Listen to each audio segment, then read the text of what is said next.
అన్ని రంగాల్లోనూ ప్రకాశం జిల్లా ప్రకాశించేలా చర్యలు తీసుకుంటామని రాష్ట్ర సాంఘిక సంక్షేమ శాఖ మంత్రి డాక్టర్ డోలా శ్రీ బాల వీరాంజనేయ స్వామి అన్నారు. ప్రకాశం జిల్లా 57వ ఆవిర్భావ దినోత్సవాన్ని కలెక్టరేట్లోని మీకోసం భవనంలో జ్యోతి ప్రజ్వలన చేసి ఆయన ప్రారంభించారు. వ్యవసాయం, పరిశ్రమలు, విద్య, మౌలిక రంగాల్లో జిల్లాను అభివృద్ధి చేసేందుకు రాష్ట్ర ప్రభుత్వం ప్రత్యేకంగా దృష్టి సారించిందని మంత్రి స్వామి తెలిపారు. వివిధ ప్రాంతాల్లో సిబిజీ ప్లాంట్లు, దొనకొండలో పరిశ్రమల స్థాపన ద్వారా తలసరి ఆదాయం పెంచేలా చర్యలు తీసుకుంటున్నట్లు తెలిపారు. పొగాకు రైతుల సమస్యలను పరిష్కరించేందుకు కేంద్రంతో చర్చిస్తున్నట్లు తెలిపారు. బేస్తవారిపేట రోడ్ను 4 లైన్లుగా విస్తరించేలా చర్యలు తీసుకుంటున్నామని, రహదారులు, రైల్వే ప్రాజెక్టుల విషయంలో కేంద్ర సహకారం కోరుతున్నామని చెప్పారు. వెనుకబాటు నుంచి అభివృద్ధి దిశగా పయనిస్తున్న జిల్లాను మరింత వేగంగా ముందుకు తీసుకువెళ్తామని మంత్రి అన్నారు. ప్రకాశం జిల్లా 57వ అవతరణ దినోత్సవాల్లో పాల్గొనడం అదృష్టంగా భావిస్తున్నాను. ఈ జిల్లా వాసిగా 3 వెనుకబడ్డ ప్రాంతాల నుంచి ఏర్పడినటువంటి ఈ జిల్లాలో ప్రకాశింపజేయాలన్నటువంటి గత 57 సంవత్సరాల జరిగిన కృషి ఈరోజు ఈ స్థితి అనేది మనం ఒకసారి గమనించుకోవాల్సిన అవసరం ఉంది. ఇప్పుడే పెద్దలందరూ చెప్పారు, ముఖ్యంగా జిల్లా కలెక్టర్గా ఈ జిల్లా ముఖ చిత్రం, భవిష్యత్తును కూడా ఒకసారి ఆవిష్కరింపజేసేందుకు కలెక్టర్ రాజాబాబు గారికి కూడా నేను ధన్యవాదాలు తెలియజేస్తున్నాను.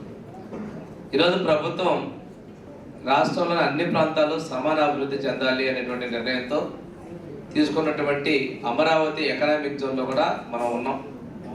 రేపు భవిష్యత్తులో ఈ ప్రాంతంలో హార్టికల్చర్ హబ్గా చేయాలనేటువంటిది పూర్వోదయ పథకం కింద కేంద్ర రాష్ట్ర ప్రభుత్వాలు సంకల్పించి ఈ ప్రాంతం మంచి రైతులకి, అదేవిధంగా పారిశ్రామికంగా అన్ని విషయాలు ఉండాలనేది ఒక నిర్ణయం తీసుకోవడం కూడా జరిగింది. ఇక్కడ తీసుకున్నట్లయితే మంచి గొప్ప గొప్ప కవులు, కళాకారులు, అదేవిధంగా రాజకీయ నేపథ్యం ఉన్నటువంటి వ్యక్తులు, గొప్ప గొప్ప విద్యావంతులు ఉన్నటువంటి ఈ ప్రాంతం ఎక్కడా వెనుకబాటుతనం కాకుండా ఇది అభివృద్ధిలో తోడ్పాటు అందించిన విషయం కూడా మనందరం ఒకసారి తీసుకోవాలి. ఆ రోజు అభివృద్ధి కోసం వెనుకబడే ప్రాంతం ఈ మధ్యకాలంలో 2 సార్లు పునర్విభజన జరగటం, ఏది ఏమైనప్పుడు కూడా ఎక్కువ విస్తారంగా ఉన్నటువంటి తీర ప్రాంతం అనేది ఈరోజు మన ప్రకాశం జిల్లాకి ఉంది. దీనిలో పర్టికులర్గా రామాయపట్నం అనేటువంటి పోర్టు, అది మొదటి నుంచి కూడా ఆ రోజు విభజన చేసినప్పుడు కూడా మేము ముఖ్యమంత్రి గారు కలపాలన్నారు. ఆ పోర్ట్ అనేది మన యొక్క జిల్లా అభివృద్ధిలో కీలకంగా ఉంటుంది కాబట్టి రామాయపట్నం కూడా తిరిగి మనకు కేటాయించడం జరిగింది. సహజ మానవ వనరులను సద్వినియోగం చేసుకుంటూ వెనకబాటును అధిగమించి అభివృద్ధి చెందిన జిల్లాగా ఆవిష్కృతమయ్యేలా అధికార యంత్రాంగం దృష్టి సారించిందని జిల్లా కలెక్టర్ రాజాబాబు అన్నారు. ఈ ఏడాది వెలుగొండ నీళ్లు వస్తాయన్నారు. 2 లక్షల మెట్రిక్ టన్నుల సామర్థ్యంతో వచ్చే నౌకలను ఆపరేట్ చేసే స్థాయిలో రామాయపట్నం పోర్టు అందుబాటులోకి రానుందని, BPCL, Indosol, aqua, Galaxy Granite వంటి పరిశ్రమలు జిల్లాకు వన్నె తెస్తున్నాయన్నారు. హార్టికల్చర్ హబ్గా జిల్లా మారుతుందన్నారు. వీటి ద్వారా విస్తృతంగా ఉపాధి అవకాశాలు లభించడంతో పాటు స్వాతంత్ర సమరయోధుల ఆకాంక్షలకు అనుగుణంగా జిల్లాను అన్ని విధాలుగా అభివృద్ధి చేస్తామన్నారు. ఆల్మోస్ట్ 5 లక్షల ఎకరాల వరకు కూడా మనం త్వరలోనే ప్రకాశం జిల్లా అంతా కూడా సస్యశ్యామలం కాబోతుంది. ఇదంతా కూడా మనం సాధించినటువంటి విజయం.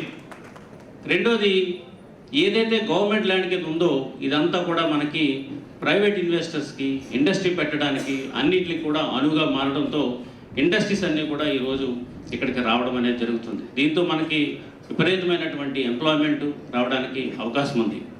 అదేవిధంగా ఇక్కడ ఉన్నటువంటి నేల ఇప్పుడు ఇదంతా కూడా రెడ్ సాయిల్ అండ్ లాటరైట్తో మిక్స్ అయి ఉన్నారు కాబట్టి ఇదంతా కూడా హార్టికల్చర్కి ఒక హబ్ లాగా ఇది మారి చాలా ప్రొడక్టివిటీని హార్టికల్చర్లో మనకు హైయెస్ట్ కాంట్రిబ్యూషన్ అగ్రికల్చర్లో ఇవ్వడం అనేది కూడా జరుగుతుంది. అదేవిధంగా సుమారు మనకి 60 కిలోమీటర్ల సీ కోస్ట్ ఉంది. దాన్ని మనం ఎక్స్ప్లాయిట్ చేస్తున్నాం. ఇప్పుడు చేసిన దాంట్లో రామాయపట్నం పోర్ట్ ఉంది. మీకు చెప్తున్నా, Ramayapatnam port will be the second India's largest port. So మీరు 2 లక్షల మెట్రిక్ టన్స్ లోడ్ ఉన్నటువంటి షిప్స్ని రేపొద్దున మనకి రామాయపట్నం రాబోతున్నాయి. ఈవెన్ చెన్నైకి కూడా లేదు ఆ ఫెసిలిటీ, తర్వాత కృష్ణపట్నానికి లేదు, వైజాగ్ కూడా లేదు. సో అంతటి మనకి అంటే చెప్తున్నాను దాంట్లో అంటే ఒకప్పుడు పేదరికంగా ఉన్నటువంటి జిల్లాని అక్కడ ఉన్నటువంటి వనరులను మనం ఐడెంటిఫై చేసుకుని ఎట్లా మనం ఆర్థికంగా కన్వర్ట్ చేసుకుంటున్నాం అనే దానికోసం ఇదంతా చెప్పడం జరుగుతుంది. వివిధ రంగాల్లో మహనీయులను అందించిన ప్రకాశం జిల్లాలో విధులు నిర్వహించటం గర్వకారణంగా ఉందని ఎస్పీ హర్షవర్ధన్ రాజు అన్నారు. అన్నింటా జిల్లా ముందంజలో ఉండటానికి పోలీస్ శాఖ అవసరమైన పాత్ర పోషిస్తుంది అన్నారు. ప్రకాశం పంతులు గారి వ్యక్తిత్వంతో మొదలుపెట్టాను. సో అటువంటి అద్భుతమైన వ్యక్తి జన్మించిన నేల, ఆ నెలలో నేను కూడా ఒక అధికారిగా ఇక్కడ ఈ ప్రజలకు సేవ చేయడం అనేది నా అదృష్టంగా భావిస్తాను. అలాగే ఏదైతే మనము ఏదైతే కళలతోటి, ఏదైతే ఆశయాలతోటి ఈ జిల్లా ఆవిర్భవించిందో ఆ ఆశయాల్ని మనమందరం కూడా అధికారులుగా మేము కావచ్చు, ప్రజలుగా మీరు కావచ్చు, మనం అందరం కలిపి దీన్ని ముందుకు తీసుకెళ్ళి ఈ ప్రకాశం జిల్లాని మరింత ప్రగతి పదంలో నడిపించే విధంగా మనం అందరం కూడా కృషి చేయాలి.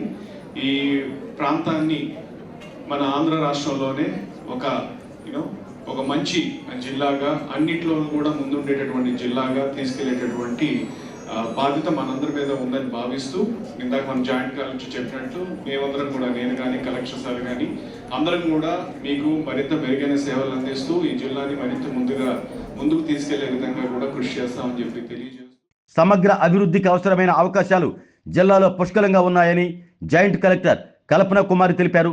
జిల్లాపై అవగాహన పెంచుకుని ఈ దిశగా తాను దృష్టి సారిస్తాను అన్నారు. ప్రకాశం అవతరణ దినోత్సవం జరుపుకుంటున్నాము. సో అందరికీ శుభాకాంక్షలు. 1970 2 ఫిబ్రవరిలో ఫామ్ అయిన ప్రకాశం జిల్లా ఈరోజు మనకి 57 సంవత్సరం అయింది. సో ప్రకాశం జిల్లా మనం అందరూ ఇప్పుడు డిస్కస్ చేస్తున్నాము మార్నింగ్ నుంచి. ఈ జిల్లాకి చాలా చేంజెస్ వచ్చాయి. రీసెంట్గా కూడా రీఆర్గనైజేషన్లో కొన్ని చేంజెస్ వచ్చి, అప్పుడు కూడా అధికారంగా ఈ రీఆర్గనైజేషన్ చేయడం పర్పస్ ఏంటంటే ఇంకా ప్రజల దగ్గర వెళ్ళి అడ్మినిస్ట్రేషన్ చేయాలి.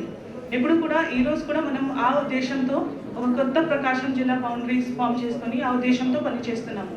సో మన ప్రకాశం జిల్లాలో మీరు చూస్తే అన్ని రకాలుగా యాక్టివిటీస్ ఉన్నాయి. ఇక్కడ కృషి చేసిన వాళ్ళు ఉన్నారు, వ్యవసాయం చేస్తున్నారు, తర్వాత మైనింగ్ కూడా ఒక మేజర్ యాక్టివిటీ ఉంది. ఇక్కడ పసుపు అంటే మన పశువులకు సంబంధించి కూడా చాలా ప్రపంచంలో మేము ఫేమస్గా ఉంది మన జిల్లా. సో దీంట్లో చేయడానికి చాలా ఉంది. తర్వాత దానికి ప్రముఖంగా ఏంటంటే మన జిల్లాలో పని చేసిన వాళ్ళు చాలా కష్టపడి పనిచేస్తారు. సో మనం కూడా ఈరోజు కూడా స్వాతంత్ర పోరాట నాయకుడు పేరు మీద ఈ జిల్లా పేరు పెట్టడం జరిగింది. మనం కూడా దానికి గౌరవం తీసుకోవాలి. ఈ సమావేశంలో మేయర్ గంగాడ సుజాత, గ్రంథాలయ సంస్థ చైర్మన్ మొప్పవరపు సుచిత్ర వీరయ్య చౌదరి, మాల కార్పొరేషన్ చైర్మన్ పెద్దపూడి విజయ్ కుమార్లు జిల్లా అభివృద్ధిని ఆకాంక్షించారు. డిఆర్ఓ చినవోబులేసు, ఆర్డీఓ లక్ష్మీ ప్రసన్న, వివిధ శాఖల జిల్లా అధికారులు, విద్యార్థులు ఈ ఉత్సవాల్లో పాల్గొన్నారు. తదుపరి గంగవరపు వందనం గారని చాలా సంవత్సరాల వరకు అందరూ మనం చూశాము. అనేకమైనటువంటి రిపబ్లిక్ కార్యక్రమాలకు వచ్చారు. వారు ప్రస్తుతం లేరు. వారి స్థానంగా మనకు ప్రకాశం జిల్లాలో ఉత్తమమైనటువంటి doctor, age old doctor, red cross society ద్వారా దోర్నాల ప్రాంతంలో నెక్స్ట్ అదొక గాలి. ఆ గాలిని ఏమంటామంటే పడమటి గాలి. ఈ పడమటి గాలి యొక్క ఒంగోలు క్యాట్ చాలా ఫేమస్.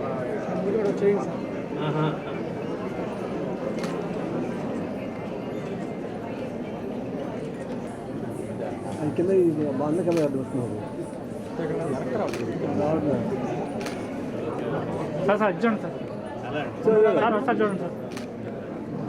దాన్ని వదిలిపెట్టేసేసి వృత్తికి అంకితమయ్యారు. తర్వాత చిరంజీవి మాస్టర్ గారు సీనియర్ టెన్నిస్ ప్లేయర్, సీనియర్ తరంగ నాయకులు. తరంగాన్ని సృష్టించడంతో ప్రకాశం జిల్లాని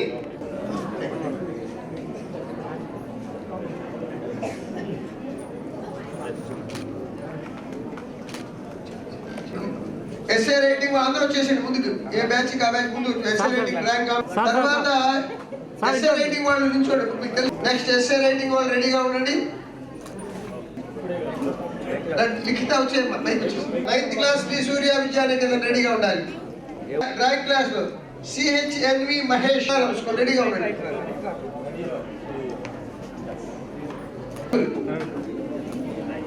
ఎలక్ట్రీషియన్స్ రెడీగా ఎంపీహెచ్ స్కూల్ బాలాజీ షాయి నెక్స్ట్ చూడండి sir. Hasini basic school sir ఒకసారి చూడండి సార్.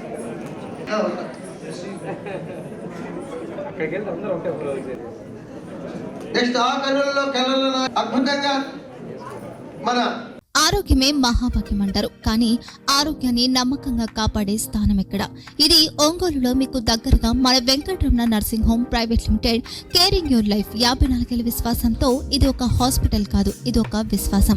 3 తరాలుగా వేలాది కుటుంబాలను ఆరోగ్యంగా నిలిపిన ఆదరణ.